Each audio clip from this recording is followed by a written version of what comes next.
Hello, welcome to the weekly technical analysis review for Monday, February the 10th. I'm Rafi Barajan at XM.com, and for this week the pairs we're going to be looking at are the dollar yen, the pound dollar and the Kiwi dollar. So let's start with the dollar yen pair in the daily chart. Looking at the momentum indicators, we are getting a bit of a mixed picture. Stochastics are pointing to overbought levels, though we are seeing a bearish crossover of the percentage K line with the percentage D line, suggesting a near-term downside correction. The RSI is steady, though it has flatlined just above the 50 neutral level. Looking at the price action, we are seeing stronger prices today, so far today, with prices though struggling to make a break above that resistance barrier of 109.70. So if that resistance holds, we could see prices being pushed lower towards the 61.8% Fibonacci retracement of the down leg from 112.39 to 104.44. So that level comes in at 109.35.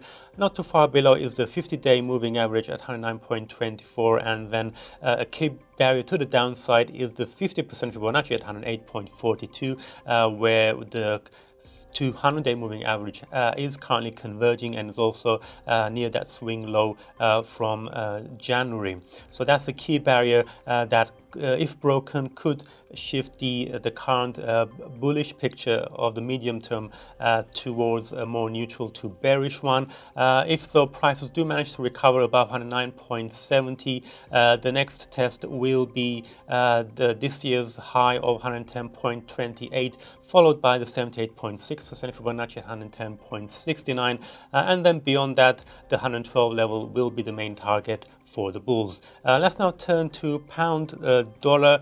We can see that bullish picture that emerged late last year is now starting to become a more neutral one, and in the short term, though, it's looking much more bearish.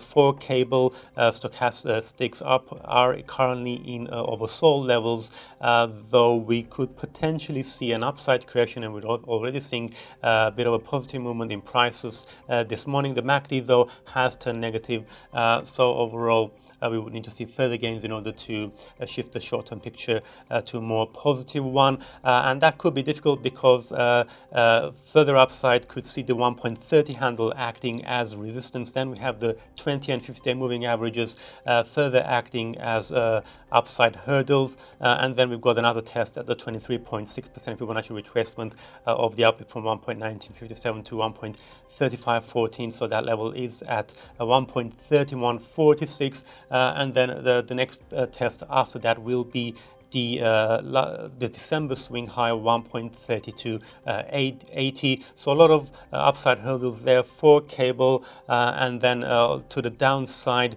it seems a much more effortless move towards the 1.28 handle. So that's the key support that could determine whether the current neutral picture holds in the medium term. Lower down we have the 50% Fibonacci at 1.2735, and then the 200-day moving average at 1.2687. If we see prices heading as far low as 1.2552 to 61.8% Fibonacci, that would definitely signal a shift to a bearish picture in the medium term.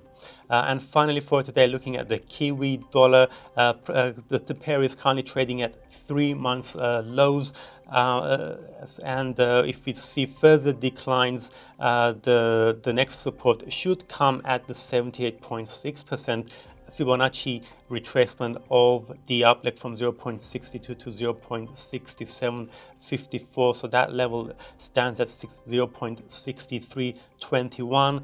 If that support is broken, we could see prices heading back towards that 4-year low 0.6203 touched back in September of last year, and that would also confirm a shift to a bearish picture. We can see that although we did have recently a bullish crossover, prices had already started to drift downwards, and that downtrend is continuing, putting at risk that brief bullish picture of the medium term, which is now definitely looking very likely to turn bearish if that slide continues. If we do see though a recovery towards the 50% Fibonacci at 0.6479, that would help ease the downside pressure, though there's still several hurdles to get through, such as the 0.65 barrier near the 200 moving average, as well as the 0.6544 level. So 0.6544 is a critical level, because that's the bottom of the Ichimoku cloud, that we currently have the 20-day MA there. It is also the 38.2% Fibonacci, so a climb towards that level would definitely erase the downside pressure for Kiwi dollar, and we could see a return to a more bullish picture. So that's it from me. Thank you very much for watching, and have a great day.